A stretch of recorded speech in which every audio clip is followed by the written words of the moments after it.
এই বছরের সবথেকে বড় গ্রহ পরিবর্তন হচ্ছে এই মে মাসে। বৃহস্পতি গ্রহ প্রায় 1 বছর পরে 14ই মেতে বৃষ রাশির থেকে মিথুন রাশিতে গিয়ে প্রবেশ করবে। আবার রাহু কেতু প্রায় 1.5 বছর পরে কুম্ভ রাশি এবং সিংহ রাশিতে গিয়ে প্রবেশ করবে। তার ফলাফল আপনার জীবনে কি এর প্রভাব পড়তে পারে সেই নিয়ে আমি এই ভিডিওতে পুরোটাই বিশ্লেষণ করব। এবং এই মে মাসে আপনাদের জন্য তারিখ সহ বা ডেট ওয়াইজ প্রেডিকশন দেব। পুরো ভিডিওটা স্কিপ না করে দেখতে থাকুন, আশা করছি অবশ্যই লাভজনক হবে। এই 18ই মেতে একটা বড় পরিবর্তন হচ্ছে। রাহু এবং কেতু গ্রহ প্রায় 1.5 বছর পরে তাদের স্থান পরিবর্তন করে কুম্ভ রাশি এবং সিংহ রাশিতে গমন করছে। তো তার এফেক্টে কি কি হতে পারে সেই নিয়ে আমি অলরেডি ভিডিও করে নিয়েছি। আপনি 2025-এর বিস্তারিত ভিডিওটা আমার গিয়ে দেখতে পারেন। আর এই ভিডিওতে খুব সংক্ষেপে বলে দিচ্ছি, আপনাদের কিন্তু এটা ব্যবসার জন্য ভালো সময়। যারা মেষ রাশি বা লগ্নের মানুষ তাদের এই পরিবর্তনটা কিন্তু 18ই মের পরে ব্যবসার জন্য খুব ভালো হতে পারে। কিন্তু এরকম যেহেতু হয় না যে 1.5 বছরের জন্য যদি মনে করুন রাহু কেতু যাচ্ছে হচ্ছে 5-12-2026 পর্যন্ত আপনাদের ওই জায়গায় থাকবে। তো এক্ষেত্রে কি আপনাদের এই 5-12-2026 পর্যন্ত প্রত্যেক মাসেই ভালো ব্যবসা হবে? এরকম হয় না। যদি ভালো যাওয়ার থাকে, যেরকম প্রত্যেক মাসেই ভালো যেতে পারে না, সেরকম প্রত্যেক মাসে খারাপও যেতে পারে না। তো তার জন্য কিন্তু সমগ্র বিশ্লেষণ মানে রাশিফলের যে সমগ্র প্রভাবটা কি পড়তে পারে অন্যান্য গ্রহদের, তার কিন্তু একটা প্রভাব নিয়ে আমি এই ভিডিওতে আলোচনা করব, যেটা মে মাসে আপনার জন্য কি কি হতে পারে। কিন্তু ওভারঅল যদি আমাকে বলতে হয়, সেটা বিজনেসের জন্য আপনাদের এই ওভারঅল কম বেশি ভালো যাবে আপনাদের বিজনেসের ক্ষেত্রে। এবং প্রেগনেন্সির জন্য কিন্তু এটা একেবারে ভালো সময় নয়। তো যারা প্রেগনেন্ট হতে চাইছিলেন তারা 18ই মের মধ্যে হয়ে যাবেন, অথবা 18ই মের পরে যদি হচ্ছেন তো একটুখানি সিরিয়াসলি আপনারা কিন্তু সঠিকভাবে টেক কেয়ার করবেন আপনাদের বেবিজের, মানে ভালো রকমভাবে সন্তানের টেক কেয়ার করার দরকার আছে। এবং যাদের এই সব জায়গায় সমস্যা আসছে তৎক্ষণাৎ দেরি না করে আপনারা কিন্তু অ্যাস্ট্রোলজির সাথে অবশ্যই কনসাল্ট করিয়ে নেবেন। একই সাথে সন্তানের সাথে কিন্তু একটা ভুল বোঝাবুঝি ক্রিয়েট হতে পারে। যাদের সন্তান আছে তাদের ক্ষেত্রে বলছি, সন্তানের সাথে একটা ভুল বোঝাবুঝি ক্রিয়েট হতে পারে। প্রেমের বা মনের মানুষের সাথে কিন্তু একটা ভুল বোঝাবুঝি ক্রিয়েট তৈরি করতে পারে এই রাহু কেতুর যে গমনটা হচ্ছে আপনার জন্য। সেটা কিন্তু আগামী 1.5 বছরের জন্য কিন্তু এই প্রেডিকশনসগুলো কিন্তু ভ্যালিড হবে। তো মাথায় রাখবেন, আমি হয়তো কোনো মাসে আপনাকে বলবো প্রেমের জন্য খুব ভালো, তার মানে এই প্রভাবটা চলে যাবে না। এই প্রভাবটা থাকবে, সেই প্রভাবটা সীমিত হয়ে যাবে সেই সময়ের জন্য, কেননা এই সময় প্রেমের জন্য ভালো আছে। তো আর এই ব্যাপারটা দেখবেন একটুখানি ভুল বোঝাবুঝি মিসআন্ডারস্ট্যান্ডিং যেটা ক্রিয়েট হচ্ছে সেটা নিজেদের মধ্যে মিটিয়ে নেওয়ার চেষ্টা করবেন, না হলে কিন্তু প্রেম সম্পর্কে ব্রেকআপ পর্যন্ত আসতে পারে এই রাহু কেতুর প্রভাবের জন্য বলতে পারি। হ্যাঁ, একই সাথে আপনারা যারা কোনো রকমভাবে মানে ক্রিয়েটিভ ফিল্ডে আছেন তাদের ক্ষেত্রে কিন্তু আমরা খুব ভালো দেখতে পাইনি। এই রাহু কেতুর গমনটা ক্রিয়েটিভ ফিল্ডের জন্য কিন্তু আবার ভালো হচ্ছে না। তো এই কথাটা মাথায় রাখবেন, ম্যাক্সিমাম এই সব জায়গায় এফেক্ট করবে এই প্রভাবটা। আর যদি বলেন আরেকটা বড় পরিবর্তন হচ্ছে, বৃহস্পতির একটা গমন হচ্ছে বৃষ রাশির থেকে আপনাদের মিথুন রাশিতে। সেটা হচ্ছে কবে? 14ই মেতে বলতে পারেন, এই মে মাসের 14 তারিখে। আর সেটা থাকবে হচ্ছে 2/6/2026 অবধি, মানে জুন মাসের 2 তারিখ পর্যন্ত পরের বছরের। হ্যাঁ, তো তার এফেক্টে যদি বলতে হয় সেক্ষেত্রে শিক্ষার জন্য ভালো। যদিও বা স্টুডেন্টরা রাহু কেতুর এফেক্টের জন্য কিন্তু পড়াশোনায় অমনোযোগী হবেন, কিন্তু রেজাল্টটা আবার ভালো আসতে পারে, বা রেজাল্টটা যতটা আপনি মানে ভালো করেছেন তার থেকে ভালো ফল আসার চান্সেস বেশি। যেহেতু বৃহস্পতি আপনার 3য় স্থানে গমন করছে, এটা কিন্তু 9th হাউসের লর্ডকে ডাইরেক্টলি 9th হাউসকে যেহেতু দেখবে, তো সেহেতু প্রেডিকশনস যেটা আসছে 9th হাউসের ইন্টারেস্টগুলোকে সে প্রোটেক্ট করে basically. Now 9th house is all about our education বলতে পারেন। হ্যাঁ, হায়ার স্টাডিজ যেটাকে বলতে বোঝাই, ফরেন ট্রাভেল বলতে পারেন, ফরেন জার্নি বলতে পারেন। হ্যাঁ, বা আপনার কোনো রকমভাবে হসপিটালিটি সেক্টরকে ডিনোট করে 9th house. 9th house is also about teaching and counselling basically. হ্যাঁ, তো এইসব জিনিসের জন্য যেহেতু তিনি তৃতীয় যাচ্ছেন, হ্যাঁ, তৃতীয় স্থান হচ্ছে অল অ্যাবাউট কমিউনিকেশন, হ্যাঁ, কাউন্সিলিং, ঠিক আছে। তো এই জায়গাগুলো মানে ইওর হবিজ অ্যান্ড ইন্টারেস্টকে বেসিক্যালি প্রোটেক্ট করে। তো 9th হাউস যখন আপনার এডুকেশনের লট, সে যখন 3rd হাউসে বসে আছে, তো আপনারা কিন্তু খুব বেশি ইন্টারেস্টেড হবে আপনাদের বেসিক্যালি হবিজকে পড়াশোনায় কনভার্ট করার জন্য বা কেরিয়ারে কনভার্ট করার জন্য। তো আপনারা হবিজ বা ইন্টারেস্টকে দেখবেন খুব প্রাধান্য দেবেন এবং আপনারা কিন্তু খুব ভালো কমিউনিকেটিভ পার্সন হবেন এই সময়। হ্যাঁ, খুব কমিউনিকেশন করতে ভালোবাসবেন, খুব ইনফরমেশন ওরিয়েন্টেড হবেন, সব বিষয়ে একটা জানার আগ্রহ প্রকাশ করবেন। এই বৃহস্পতির যে গমনটা হচ্ছে 14 তারিখের পর থেকে ওভারঅল কিন্তু আপনাদের এটাই ক্যারেক্টার হবে, সব বিষয়ে আপনাকে ইনফরমেশন নেওয়ার আছে। হ্যাঁ, বাইরের টেকনোলজি সম্বন্ধে জানার একটা প্রবণতা আছে, বিদেশের সম্বন্ধে আপনি জানতে খুব ইন্টারেস্টেড হবেন, বা বিদেশি জিনিসে আপনি খুব ইন্টারেস্টেড দেখাবেন এখান থেকে, মানে এই সব জায়গায় কিন্তু দেখাচ্ছে এই ব্যাপারগুলো। এগুলো কিন্তু সবই হচ্ছে আপনার ক্ষেত্রে। এবং শর্ট ট্রাভেল বা বিদেশ ভ্রমণ এবং শিক্ষার জন্য যেমন ভালো, ভ্রমণ থেকেও কিন্তু লাভ হয়, যেহেতু যেহেতু আমি বললাম হসপিটালিটি সেক্টরে যারা আছেন তারা ভালো করবেন এই জন্য, কেন সেখানে ট্যুর অ্যান্ড ট্রাভেলস এবং রেস্টুরেন্ট কে ডিনোট করে, যেহেতু ক্যাটার করে। হ্যাঁ, তো এই ব্যাপারগুলো কিন্তু আপনারা বুঝতে পারবেন যে এই ব্যাপারগুলো কিন্তু খুব ভালো হচ্ছে, কেননা 9th হাউসের লর্ড যখনই 3rd হাউসে যায়, এবং হাতের লেখাও কিছুটা কিন্তু ইমপ্রুভ হবে। বাচ্চারা যারা স্টুডেন্ট লাইফে লিড করছেন তারা কিন্তু বুঝতে পারবেন, কেন 9th হাউসের স্কিলটা আপনার 3rd হাউসে আসছে। 3rd হাউস হচ্ছে হাতের লেখা। হ্যাঁ, তো ওই হাতের লেখাটা কিন্তু অনেকটাই ইমপ্রুভ করবে। যারা খুব বাজে লেখে, কন্টিনিউয়াসলি কমপ্লেন আসছে, তারা কিন্তু এই ব্যাপারটা বুঝতে পারবেন। এবং হাতের কোনো ট্যালেন্ট যাদের আছে, হ্যাঁ, তারা বলবে হাতের ট্যালেন্টের কোথাও একটা জাদু তারা দেখতে পাবে। মানে ধরুন কেউ ফিজিওথেরাপি করে, বা বেসিক্যালি কেউ পেন্টার হতে পারেন, বা বেসিক্যালি কোনো হাত দিয়ে কোনো ইনস্ট্রুমেন্ট বাজান। হ্যাঁ, তো এই সব জায়গায় দেখবেন তারা বলবে অনেক অ্যাপ্রিসিয়েটেড হবেন, লোকের কাছে গেলে অনেক বেশি বলবে তোমার হাতে জাদু আছে। যারা কুকিং করেন বেসিক্যালি, হ্যাঁ, তো মানে বেসিক্যালি হচ্ছে 9th হাউসের যে প্রভাবটা আছে আপনার হাতের মধ্যে আসছে, তো সেটা অটোমেটিক্যালি জাদু ক্রিয়েট করতে পারে। তো হাত দিয়ে, মানে হাতকে ফোকাস করে যারা কাজবাজ করেন, হ্যাঁ, বেসিক্যালি তারা কিন্তু খুব ভালো করবেন এই সময়। এবং যারা মিডিয়া সেক্টরে আছে, যারা আইটি সেক্টরে আছে, তারা আবার পড়াশোনা করবেন আরও কী করে নিজের স্কিলকে বাড়িয়ে কী করে আপনি ভালো করতে পারেন। হ্যাঁ, কেন 9th house is all about education, আর 3rd হাউস হচ্ছে কমিউনিকেশন ওরিয়েন্টেড এডুকেশন। তো যারা টেকনোলজি নিয়ে পড়াশোনা করবেন ভাবছিলেন, যারা নিউ এজ মিডিয়াগুলোকে শিখতে চাইছিলেন, এই সময় কিন্তু মেষ রাশি বা লগ্নের মানুষের এখানেই ফোকাস থাকবে। তারা কিন্তু কমিউনিকেশন স্কিল শিখবে। হ্যাঁ, তারা স্পোকেন ইংলিশে জয়েন করতে পারে বেসিক্যালি। হ্যাঁ, তারা কোনো রকমভাবে নিজেকে গ্রুমিং করার জন্য চেষ্টা করতে পারে, তারা কোনো রকমভাবে নিজেকে, নিজের হবিজ এবং ইন্টারেস্টকে ক্যারিয়ারে কনভার্ট করতে পারে। এই সব প্রভাবগুলো কিন্তু বৃহস্পতির এফেক্টে হয়। আমি এই ধরনের ভিডিও তৈরি করি না, কেন এটা অনেক টাইম সাপেক্ষ, এবং অনেক মানুষ কিন্তু এই ধরনের জিনিস শুনতে চান না। বেসিক্যালি তারা কি হতে চাইছে বা কি হতে চলেছে সেই ধরনের জিনিসেই ফোকাস করে, এবং আমি আমার অডিয়েন্সকে সেইটুকুনি শুধু প্রোভাইড করি। আরও যদি বিস্তারিত এই বছর কীরকম যাবে সেই নিয়ে আপনার জানার প্রয়োজন থাকে, তাহলে আমার কিন্তু আগের ভিডিও দেখতে পারেন। সেখানে কিন্তু আমি মেষ রাশি বা লগ্নের মানুষদের ক্ষেত্রে 2025 সাল কীরকম যেতে পারে সেই নিয়ে কিন্তু ভিডিও অলরেডি তৈরি করে দিয়েছি। আর এবার আমি ভিডিওতে ফিরে আসছি। আমি সেই সম্পদ, অ্যাস্ট্রোলজার নিম্নলিস্টেন্ট বাস্তুবিদ। আর আজকের আমাদের আলোচ্য বিষয় হচ্ছে মেষ রাশি বা লগ্নের মানুষদের জন্য এই মে মাস 2025 সাল কীরকম যেতে পারে।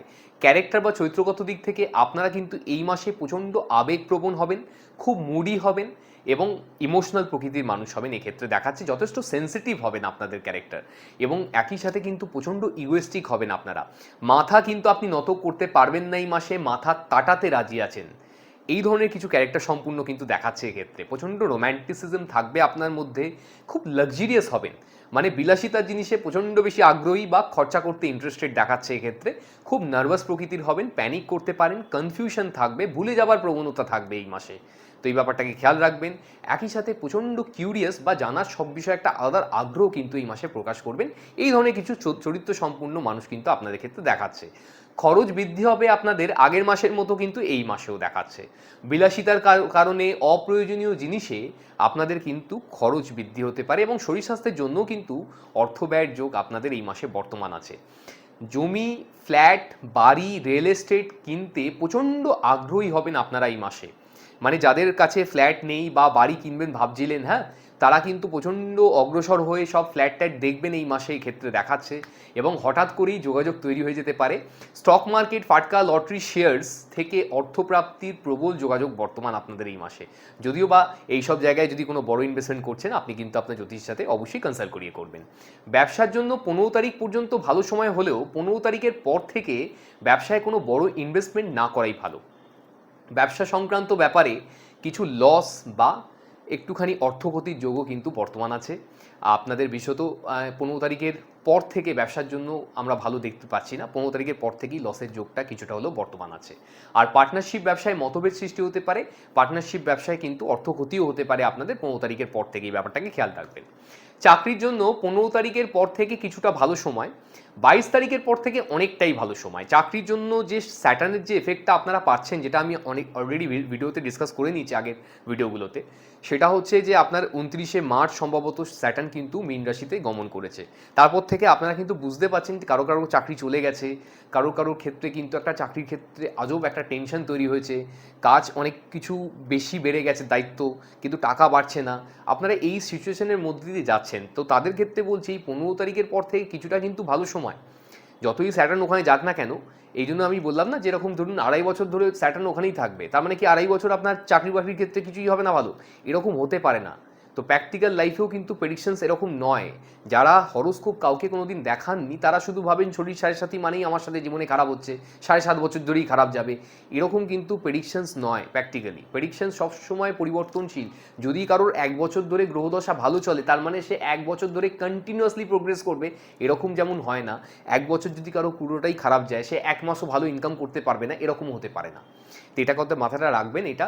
আর এইখানে যেটা আমরা দেখতে পাচ্ছি সেটা হচ্ছে যে 15 তারিখের পর থেকে কিছুটা ভালো সময়, এবং 22 তারিখের পর থেকে অনেকটাই ভালো সময়। নতুন চাকরির যোগাযোগ আসতে পারে 22 তারিখের পর থেকে বিশেষত, এবং চাকরির জায়গায় মান সম্মান প্রাপ্তি এবং সাডেন ইভেন্টসের যোগ কিন্তু বর্তমান আপনাদের দেখতে পাচ্ছি 15 তারিখ পর্যন্ত বিশেষত। হ্যাঁ, তো 15 তারিখ পর্যন্ত চাকরির জায়গায় মান সম্মানটাকে ক্রিয়েট করার চেষ্টা করুন, মানে মান সম্মান হানি যেরকম হতে পারে সেরকম ইভেন্টে পার্টিসিপেট করবেন না, বা সেরকম জায়গায় সেরকম কথা বলার দরকার নেই। হ্যাঁ, এই ব্যাপারগুলো একটু খেয়াল রাখবেন। নতুন কর্মপ্রাপ্তি এবং কর্মে উন্নতির কিন্তু অনেকটাই যোগ বর্তমান আছে আপনাদের 22 তারিখের পর থেকে বলতে পারি। ক্রিয়েটিভ ফিল্ডের জন্য গোল্ডেন টাইম আমরা দেখতে পাচ্ছি এই মাসটা। প্র্যাকটিক্যালি আমি কি বলেছি, কেতু এবং রাহুর এফেক্টে আপনাদের কিন্তু ক্রিয়েটিভ ফিল্ডের জন্য খারাপ হবে 18ই মের পর থেকে। কিন্তু আমি আপনাকে বললাম যেমন 18ই মে থেকে তো 1.5 বছর উনি ওখানেই বসে আছেন, তার মানে কি প্রত্যেক মাসেই খারাপ হতে পারে এরকম নয় প্রেডিকশনস। এই মাসে কিন্তু ক্রিয়েটিভ ফিল্ডের জন্য গোল্ডেন টাইম আমরা দেখতে পেয়েছি প্র্যাকটিক্যালি। হ্যাঁ, সেলফ এমপ্লয়েড যারা আছেন তাদের জন্য কিন্তু 15 তারিখের পর থেকে ভালো সময় আমরা বলতে, খুব এক্সাইটেড দেখাচ্ছে না, খুব খারাপও দেখাচ্ছে না, ভালো সময় বলা যেতে পারে। নতুন প্রেম প্রাপ্তি, প্রেমে বন্ডিং, অ্যাটাচমেন্ট, কমিউনিকেশন বৃদ্ধি পাবে আপনাদের 15 তারিখ পর্যন্ত বিশেষভাবে। 27 তারিখের পর থেকে প্রেম সম্পর্কে কিছু সমস্যা দূরত্ব সৃষ্টি করতে পারে আপনাদের, এই ব্যাপারটাকে মাথায় রাখবেন। 27 তারিখের পর থেকে বললাম, তো 27 তারিখের পর থেকে একটু সম্পর্ককে ভালো রাখার বা যত্ন সহকারে রাখার চেষ্টা করলে ভালো হয় এক্ষেত্রে। বিবাহিত জীবনের ক্ষেত্রে 15 তারিখের পর থেকে খুব একটা ভালো সময় নয়। সম্পর্কে মতভেদ সৃষ্টি হবে, ঝগড়া অশান্তি সৃষ্টি হতে পারে 15 তারিখের পর থেকে। লাইফ পার্টনারের শরীর স্বাস্থ্যের দিকেও খেয়াল রাখা উচিত আপনাদের এই 15 তারিখের পর থেকে মে মাসের। শিক্ষার্থীদের জন্য গোল্ডেন টাইম 27 তারিখ পর্যন্ত। উচ্চশিক্ষা প্রবল যোগ বর্তমান বলতে পারেন, ভালো ইউনিভার্সিটিতে চান্স পেতে পারেন, এবং রেজাল্ট আউট হওয়ার ব্যাপার থাকলেও আশানুরূপ ফল হওয়ার চান্স অনেকটাই বেশি 27 তারিখের মধ্যে। প্রতিযোগিতামূলক পরীক্ষায় সাফল্যের যোগ বর্তমান আপনাদের কিন্তু 20 তারিখের পর থেকে দেখাচ্ছে। শরীর স্বাস্থ্যের জন্য ভালো সময় নয় এই মাসটা। কিছু না কিছু রোগ কিন্তু আপনাদের এই মাসে লেগেই থাকবে, মানে নার্ভের সমস্যায় ভুগতে পারেন, ব্যাক পেন হতে পারে, কোমরে ব্যথা হতে পারে, আপনাদের অ্যালার্জির সমস্যায় ভুগতে পারেন, লাংসের সমস্যায় ভুগতে পারেন, হৃদরোগ বা মানসিক সমস্যায় কিন্তু আপনারা এই মাসে ভুগতে পারেন। মানসিক জায়গার দিকে কিন্তু খেয়াল রাখতে হবে আপনাকে, মানসিক জায়গাটা কোনোভাবেই কিন্তু আমরা ভালো দেখতে পাচ্ছি না এই মাসটা। এবার আমি চলে আসছি আপনার ডেট ওয়াইজ প্রেডিকশনে, তারিখ সহ যে প্রেডিকশনটা আমি দিই। আসুন স্টার্ট করছি। মেষ রাশি বা লগ্নের মানুষদের ক্ষেত্রে এই পার্টিকুলার মে মাস 2025 সালে অর্থনৈতিক উন্নতি বা প্রাপ্তির জন্য যে ডেটগুলো শুভ হতে পারে সেগুলো হচ্ছে 7 তারিখ, 8 তারিখ, 18 তারিখ, 21 তারিখ, 26 তারিখ, 29 তারিখ, এতগুলো ডেট বেরিয়েছে এই মাসে। এই ডেটগুলোকে নোট ডাউন করে নিন। প্ল্যানেট এই দিনগুলোতে আপনাদের অর্থনৈতিক উন্নতি বা প্রাপ্তির জন্য এতটাই ভালো কন্ডিশনে থাকবে। যদি আপনি কোনোরকমভাবে কাউকে টাকা ধার দিয়েছেন বা কোথাও কাজ করেছেন সেখান থেকে টাকা ফেরত পাচ্ছেন না, তাহলে এই ডেটগুলোতে পৌঁছে যান, টাকা প্রাপ্তির জন্য ভালো সময় আছে। অবশ্যই যে কোনো ছোটো বড়ো ইনভেস্টমেন্ট করার জন্য এই ডেটগুলো ভালো হয়ে থাকে, কিন্তু যদি বড় কোনো ইনভেস্টমেন্ট করছেন আপনি আপনার জ্যোতিষের সাথে অবশ্যই কনসাল্ট করিয়ে করবেন। আপনি বিজনেস করতে চাইছেন অথবা আপনি অলরেডি ব্যবসা করেন, সেক্ষেত্রে আপনার জন্য এই মাসের ডেট হচ্ছে 7 তারিখ, 8 তারিখ, 18 তারিখ, 20 তারিখ, 21 তারিখ, 26 তারিখ, 29 তারিখ, এতগুলো ডেট বেরিয়েছে এই মাসে। এই ডেটগুলোকে নোট ডাউন করে নিন। প্ল্যানেট এই দিনগুলোতে আপনার বিজনেস কিংবা ব্যবসার জন্য এতটাই ভালো কন্ডিশনে থাকবে। যদি আপনি চাইছেন নতুন কোনো ব্যবসা স্টার্ট করতে, তো সেক্ষেত্রে আমি প্র্যাকটিক্যালি আপনাকে এই মাসে অতটা রেকমেন্ড করবো না আপনি নতুন কোনো ব্যবসা স্টার্ট করুন। হ্যাঁ, কিন্তু যদি করতেই হয় তাহলে এই ডেটগুলো সেখানে ইউজ করে দেখতে পারেন। আর যাদের অলরেডি ব্যবসা আছে, সেখানে যে রেগুলার ইনভেস্টমেন্ট আছে, মানে কোনো আপনার শপ আছে, শোরুম আছে, দোকান আছে, ছোটো বড়ো মাঝেই যেরকমই ব্যবসায়ী হয়ে থাকুন না কেন, প্রত্যেক মাসেই হয়তো দোকানের জন্য কিছু না কিছু পারচেস করতে হয় বিক্রয়ের জন্য। তাহলে সেই কেনাকাটাটা এই দিনগুলোতে করে দেখুন, সেটা দ্রুত গতিতে প্রফিটের সাথে আপনার দোকান থেকে তাড়াতাড়ি সোল্ড আউট বা বিক্রয় হয়ে যেতে পারে। কারণ এই দিনে প্ল্যানেটারি পজিশন আপনার ব্যবসার জন্য খুব ভালো আছে। ব্যবসায় যদি কোনো গুরুত্বপূর্ণ ক্লায়েন্ট মিটিং থাকে, কাস্টমার ডিলিংস থাকে, তাহলে এই দিনগুলোতে রেখে দেখুন, সেটা অবশ্যই ফিউচার ক্লায়েন্টে কনভার্ট হয়ে যাওয়ার চান্সেস কিন্তু অনেকটাই বেড়ে যাবে। আপনি যদি চাকরি খুঁজছেন, অথবা অলরেডি কোনো কোম্পানিতে কর্মরত অবস্থায় আছেন, আপনার প্রমোশন আটকে গেছে, অথবা আপনার কাজের জায়গায় কোনো সমস্যা চলছে, সেক্ষেত্রে আপনার জন্য এই মাসের ডেট হচ্ছে 8 তারিখ, 9 তারিখ, 13 তারিখ, 15 তারিখ, 18 তারিখ, 19 তারিখ, 24 তারিখ। এতগুলো ডেট বেরিয়েছে এই মাসে। এই ডেটগুলোকে নোট ডাউন করে নিন। প্ল্যানেট এই দিনগুলোতে আপনার চাকরি বাকরির জন্য এতটাই ভালো কন্ডিশনে থাকবে। যদি আপনি বেকার অবস্থায় বসে আছেন, প্রত্যেক মাসেই চাকরির জন্য চেষ্টা করছেন, তাহলে এই ডেটগুলোতে কোথাও গিয়ে ইন্টারভিউ দেওয়া উচিত। যদি কোথাও কোনো ইন্টারভিউর জন্য কল আসছে না, সেক্ষেত্রে নিজের ফ্রেন্ডস অ্যান্ড ফ্যামিলি সার্কেলে কথা বলুন, কোথাও ভ্যাকেন্সি আছে কিনা, জব ভ্যাকেন্সি, যে কোনোভাবে প্রচেষ্টা করুন। যদি আপনি কোথাও কোনো যোগাযোগ পাচ্ছেন না, সেক্ষেত্রে ইন্ডিয়াতে যেটা আছে naukri.com বা লিঙ্কিং লাইক ওয়েবসাইট, আপনার দেশ যেটাই থেকে থাকুন না কেন, আপনারা বাড়িতে বসে নিজেকে অনলাইনে আপডেট কিংবা রেজিস্টার করান। সেক্ষেত্রে যিনি রিক্রুটমেন্টে বসে আছে, তার চোখে আপনার প্রোফাইল আসতে পারে, আপনি কল রিসিভ করতে পারেন, আপনার ইন্টারভিউ হতে পারে, আপনি চাকরি পেতে পারেন। চাকরি সংক্রান্ত ব্যাপারে যদি এখন চেঞ্জ করার কোনো ব্যাপার নাও থাকে, সেক্ষেত্রেও যদি বুঝতে পারেন কোনো বিপরীত পরিস্থিতির মধ্যে পড়ছেন, তাহলে এই ডেটগুলোকে ইউজ করুন সেই বিপরীত পরিস্থিতি থেকে বেরোনোর জন্য। আপনি দেখবেন আপনার কাছে যদি কোনো জটিল কাজও আসছে এই দিনগুলোতে, সেটা আপনি 100% ভাবে, মানে সুষ্ঠুভাবে কিন্তু সম্পূর্ণ করতে পারবেন। কারণ এই দিনে প্ল্যানেটারি পজিশন যথেষ্ট ভালো কন্ডিশনে আছে চাকরি বাকরির জন্য। আপনি যদি ক্রিয়েটিভ ফিল্ডে আছেন, বা আপনি শিল্প বা শিল্প মনোভাব সম্পূর্ণ কোনো কাজবাজ করে থাকেন, তাহলে আপনার জন্য এই মাসের ডেট হচ্ছে 7 তারিখ, 8 তারিখ, 11 তারিখ, 12 তারিখ, 17 তারিখ, 18 তারিখ, 25 তারিখ, 26 তারিখ। এতগুলো ডেট বেরিয়েছে এই মাসে। এই ডেটগুলোকে নোট ডাউন করে নিন। প্ল্যানেট এই দিনগুলোতে আপনার ক্রিয়েটিভ ফিল্ড বা শিল্প মনোভাব সম্পূর্ণ কাজবাজের জন্য এতটাই ভালো কন্ডিশনে থাকবে। এই ডেটগুলোতে যদি আপনি আপনার ফিল্ডে বেশি করে প্রচেষ্টা করুন আপনার কাজ প্রাপ্তির জন্য। যদি কোথাও কোনো কাজ আসছে না, সেক্ষেত্রে নিজের ক্রিয়েটিভ ট্যালেন্টটাকে সোশ্যাল মিডিয়ার মাধ্যমে শেয়ার করেও কিন্তু আপনি নেম ফ্রেম জেনারেট করতে পারেন। আপনার লাইমলাইটে আপনি কিন্তু অবশ্যই আসতে পারেন, কারণ এই ডেটগুলোতে আপনি যেটা ক্রিয়েট করতে পারবেন, সেটা অন্য মাসের অন্য দিনগুলোতে অত ভালো হবে না। আপনারা সেটা বুঝতে পারবেন যদি আপনারা চেষ্টা করেন। আপনি নিজে বুঝতে পারবেন আপনি ভালো কাজ করেছেন। তো যে কাজই করুন না কেন আপনি, তো আপনার উচিত বেশি করে আপনার ক্রিয়েটিভ ফিল্ডের জন্য এই দিনগুলোতে মনোনিবেশ করা বা মন দিয়ে কাজ করা। আপনি যদি প্রেম করতে চাইছেন, অথবা অলরেডি কোনো সম্পর্কের মধ্যে আবদ্ধ আছেন, আপনার সম্পর্কে কোথাও একটা সমস্যা চলছে, সেক্ষেত্রে আপনার জন্য এই মাসের ডেট হচ্ছে 7 তারিখ, 8 তারিখ, 17 তারিখ, 18 তারিখ, 25 তারিখ, 26 তারিখ। এতগুলো ডেট বেরিয়েছে এই মাসে। এই ডেটগুলোকে নোট ডাউন করে নিন। প্ল্যানেট এই দিনগুলোতে আপনার প্রেম সম্পর্কের জন্য এতটাই ভালো কন্ডিশনে থাকবে, মনের মানুষকে মনের কথা খুলে বলার জন্য বা কাউকে প্রপোজাল দেওয়ার জন্য এই ডেটগুলো অ্যাকচুয়ালি ভালো হয়ে থাকে। এই মাসে প্রেম প্রাপ্তির জন্য যথেষ্ট চান্সেস বর্তমান আছে, বিশেষত 15 তারিখ পর্যন্ত তার। হ্যাঁ, নতুন কাউকে প্রপোজাল দেওয়ার জন্য এই ডেটগুলো আপনি সেখানে ইউজ করে দেখতে পারেন। আর এত ভালো যোগাযোগ থাকা সত্ত্বেও যদি আপনার প্রেম সম্পর্ক কানেকশন, নতুন কানেকশন হলো না, তিনি না বলে দিলেন, তাহলে বুঝতে হবে আপনার কিন্তু হরোস্কোপ ভিত্তিক প্রেডিকশনের প্রয়োজন আছে, যেটা date of birth, time of birth, place of birth দিয়ে আমরা কুষ্টি অঙ্কন করে লোককে প্রেডিকশনস দিই। এর থেকে অনেক বেশি অ্যাকুরেট, অনেক সময় ধরে আপনাকে সঠিক প্রেডিকশনস দেওয়া যেতে পারে। আপনি কোন সময় প্রেমে আসবেন, আপনার প্রেমটা কি আপনি ফিউচারে লাইফ পার্টনার হিসেবে পাবেন কি না, বা আপনার কীরকম বন্ডিং হবে, কেন বারবার ব্রেকআপ হয়ে যাচ্ছে, তার সলিউশনও কিন্তু আপনার হরোস্কোপ দেখলেই সম্ভব বলা। আর এই ডেটগুলোতে যারা হাজব্যান্ড ওয়াইফ রিলেশনশিপের মধ্যে আছেন, তারাও কিন্তু আমার কথাটা বুঝবেন যে আপনারা মনের মানুষ কিংবা পার্টনারের সাথে একে অপরের সাথে বেশি করে লাঞ্চ কিংবা ডিনারে যাওয়ার চেষ্টা করুন, কোয়ালিটি টাইম স্পেন্ড করার চেষ্টা করুন এই ডেটগুলোতে। সেক্ষেত্রে আপনার সম্পর্কের বন্ধনটা অনেক বেশি মজবুত হবে, এটা বলা যেতে পারে। আপনি যদি এডুকেশন ফিল্ডে আছেন, আপনি কোনো রকমভাবে শিক্ষার্থী অথবা বিদ্যার্থী, তাহলে আপনার জন্য এই মাসের ডেট হচ্ছে 7 তারিখ, 8 তারিখ, 12 তারিখ, 18 তারিখ, 22 তারিখ, 26 তারিখ, 30 তারিখ। এতগুলো ডেট বেরিয়েছে এই মাসে।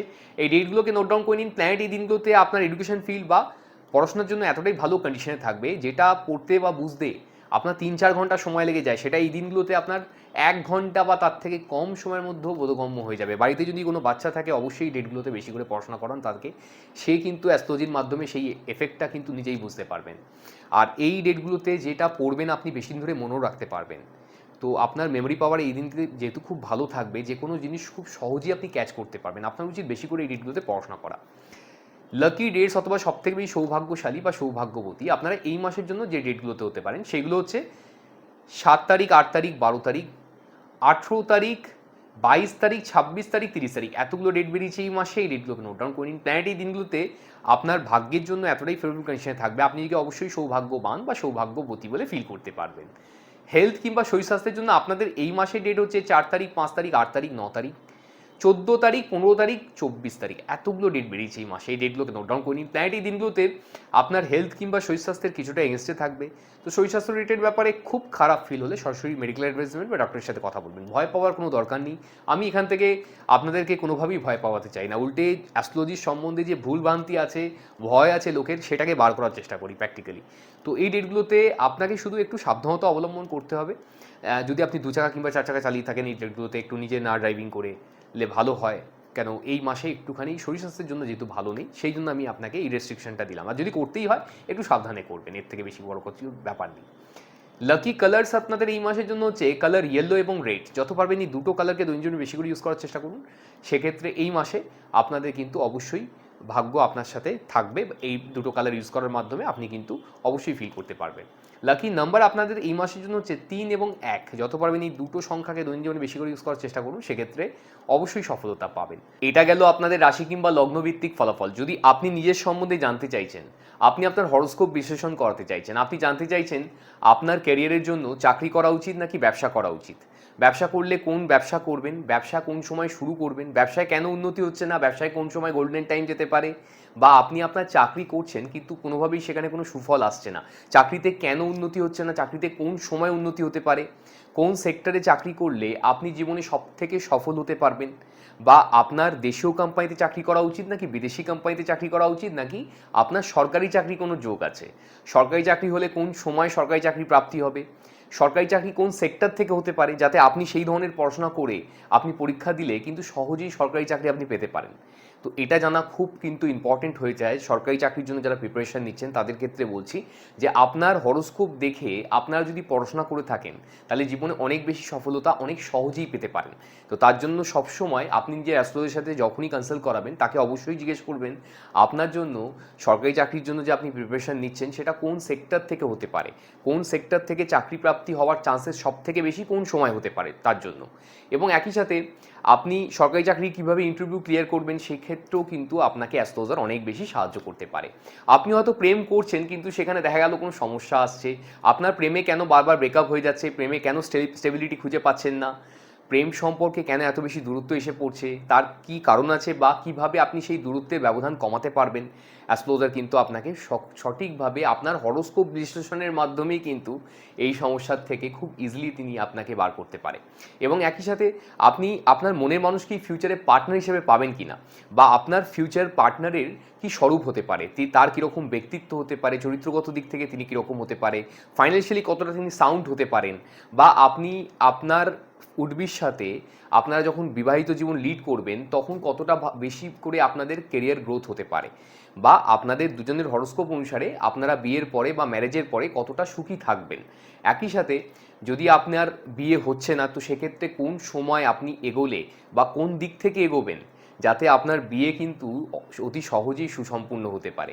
এর জন্য সঠিক আপনার হরোস্কোপ বিশ্লেষণের প্রয়োজন আছে, সঠিক জ্যোতিষীর প্রয়োজন আছে। জ্যোতিষ শাস্ত্রের বদলাম করে লাভ নেই, জ্যোতিষীর বদলাম করতে পারেন আপনি। কেন জ্যোতিষ শাস্ত্র হচ্ছে একটা সঠিক নির্ভুল শাস্ত্র, যেটাকে আপনি সঠিকভাবে যদি প্রেডিকশনস দিতে পারেন তাহলে অবশ্যই কিন্তু সঠিক সমাধান যেমন সূত্র খুঁজে পাবেন, সেরকম কিন্তু আপনার সঠিক গাইডেন্স মেনে চললে আপনার জীবনটা অনেক সুন্দর এবং মসৃণ হতে পারে। এক্ষেত্রে বলতে পারি আপনি হয়তো বিবাহিত জীবন লিড করছেন কিন্তু দেখা গেল সেখানে কোনো সমস্যা আসছে, আপনার হাজব্যান্ড ওয়াইফের রিলেশনশিপের মধ্যে অনেক বেশি দূরত্ব এসে পড়েছে, সেই দূরত্বর ব্যবধান কীভাবে কমানো যেতে পারে, বা আপনার জীবনকে আগামীকালে আরও কী করে সুন্দর এবং শান্তিময় করা যেতে পারে, বিবাহ বিচ্ছেদের দিকে আপনি চিন্তা হয়তো করে ফেলেছেন, তো সেক্ষেত্রে আপনাকে এই মুহূর্তে দাঁড়িয়ে কি সাজেশন দেওয়ার আছে অ্যাস্ট্রোলজারের সেটা কিন্তু আপনার সময় অনুসারে অবশ্যই জানা উচিত। এক্ষেত্রে কিন্তু আমরা কাপলদের ক্ষেত্রে বলছি যাদের বিবাহিত জীবনে কোনো সমস্যা আসছে বা প্রেম জীবনে কোনো সমস্যা আসছে তাদের ক্ষেত্রে কিন্তু ডেট এবং টাইম ওয়াইজ প্রেডিকশন দিয়ে লোককে কিন্তু সেখান থেকে হেল্প করি সেখান থেকে বেরোনোর জন্য। কেন ডেট এবং টাইম ওয়াইজ প্রেডিকশন শুধুমাত্র এমন জিনিস যেটা অনেক কাপলসদের অনেক লাভ ওয়ান্সের কথা বলতে পারেন বা অনেক লাভার্সদের ক্ষেত্রে কিন্তু সেটা রামবানের কাজ করেছে। আমার পার্সোনাল এক্সপিরিয়েন্স থেকে বলছি, আমি দীর্ঘ 15 বছরের বেশি এই ধরনের সাবজেক্ট নিয়ে অলরেডি রিসার্চ করে যাচ্ছি এবং প্রেডিকশনস দিয়ে যাচ্ছি। তো আমার বিশ্লেষণ থেকে বলছি এই ধরনের আপনি কোথাও এই ধরনের প্রেডিকশনস খুঁজে পাবেন না। কেউ আপনাকে ডেট এবং টাইম ওয়াইজ প্রেডিকশন দেবে না। সবাই আপনাকে তন্ত্র মন্ত্র জাদুটোনা ম্যাজিক গেমিক এই ধরনের অনেক জিনিসের কথা বলবেন, কিন্তু অ্যাকচুয়ালি কিন্তু অ্যাস্ট্রোলজি কোনো তন্ত্র মন্ত্র জাদুটোনা বা ম্যাজিক গিমিক জাদুটোনা নয়। এখানে শুধুমাত্র সঠিক বিশ্লেষণ, সঠিক প্রেডিকশনের প্রয়োজন আছে। আপনার জন্ম কুষ্টি বা হরোস্কোপকে যদি আপনি সঠিকভাবে অধ্যয়ন করতে পারেন, তাহলেই কিন্তু আপনি 90 থেকে 95% সমস্যার সমাধান সূত্র সেইখানেই খুঁজে পেয়ে যাবেন। তার জন্য এই ধরনের জাদুটোনা বা তন্ত্র ম্যাজিকের কিন্তু কোনো প্রয়োজন আসবে না।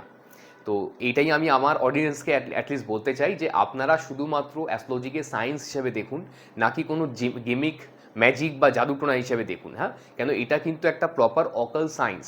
এটাকে যত বেশি আপনার জীবনে প্রয়োগ করতে পারবেন, আপনারা কিন্তু তত বেশি সফলতা এবং তত কিন্তু জীবনটাকে সুন্দর বানাতে পারবেন। একই সাথে যদি বলি, কারো খুব ফাইন্যান্সিয়ালি কোনো সমস্যা চলছে, হয়তো ফাইন্যান্সিয়ালি তারা খুব ডাউন হয়ে যাচ্ছে, চারদিকে লোন ধার দেনার মধ্যে জড়িয়ে পড়েছেন, সেক্ষেত্রে কোনো পথ খুঁজে পাচ্ছেন না, বারবার 25টা অ্যাস্ট্রোলজার দেখাচ্ছেন, সঠিক অ্যাস্ট্রোলজার দেখানোর মাধ্যমে কিন্তু আপনি বুঝতে পারবেন যে এই সময়টা আমার এরকম আছে, এক্ষেত্রে আমার এই স্টেপ করণীয় আছে, আমি এইভাবে কিন্তু আস্তে আস্তে করে রিকভার করতে পারবো। কেন এখানে কোনো ম্যাজিক বা জাদুটোনা তো নেই যে আপনাকে ওখান থেকে ডাইরেক্টলি একদিনের মধ্যে বার করে দেবে। তো এটাকে বুঝতে হবে আপনার জন্য ভগবান কি ভালো রেখেছে। যদি আমরা সেই জিনিসটাকে আইডেন্টিফাই করতে পারি, তাহলে আমরা সফলতা খুব ইজিলি পেতে পারবো। কেন ম্যাক্সিমাম লোকেদেরই সমস্যা হচ্ছে তারা কিন্তু ভুল পথে পরিচালিত হচ্ছে বা ভুল সময় ভুল কাজটা করার চেষ্টা করছে। আপনার সময়কে সঠিকভাবে জেনে আপনাকে কিন্তু কাজ করতে হবে, তাহলে আপনার উন্নতি সত্যিই কেউ আটকাতে পারবে না, এটা আমি মানি। আর কোনো সময় ভালো কিংবা খারাপ হয় না। খারাপ সময়ের মধ্যেও কী ভালো হতে পারে, হয়তো আপনি যে কাজকর্ম করেন সেই সময়ের জন্য ওই সময়টা খারাপ চলছে। তো সেটাকে আপনাকে বুঝতে হবে যে আপনার কাজকর্ম করার ব্যাপারটাকে যদি আমরা চেঞ্জ করতে পারি বা কাজ করার পদ্ধতিটাকে যদি আমরা চেঞ্জ করতে পারি, তাহলেই কিন্তু অনেক বেশি সুস্থ জীবন এবং অনেক সফলতার জীবন আমরা পেতে পারবো। এটাই কিন্তু একমাত্র অ্যাস্ট্রোলজির কিন্তু উদ্দেশ্য।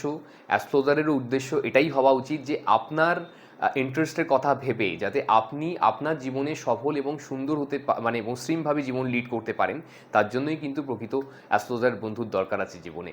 আর এই বিশ্লেষণ যদি আপনার ভালো লেগে থাকে, অবশ্যই ভিডিওটাকে শেয়ার এবং লাইক করে যাবেন বেশি করে। আমার চ্যানেলটিকে অবশ্যই সাবস্ক্রাইব করতে ভুলবেন না। আজকের মতো আসছি, ভালো থাকবেন সবাই, নমস্কার।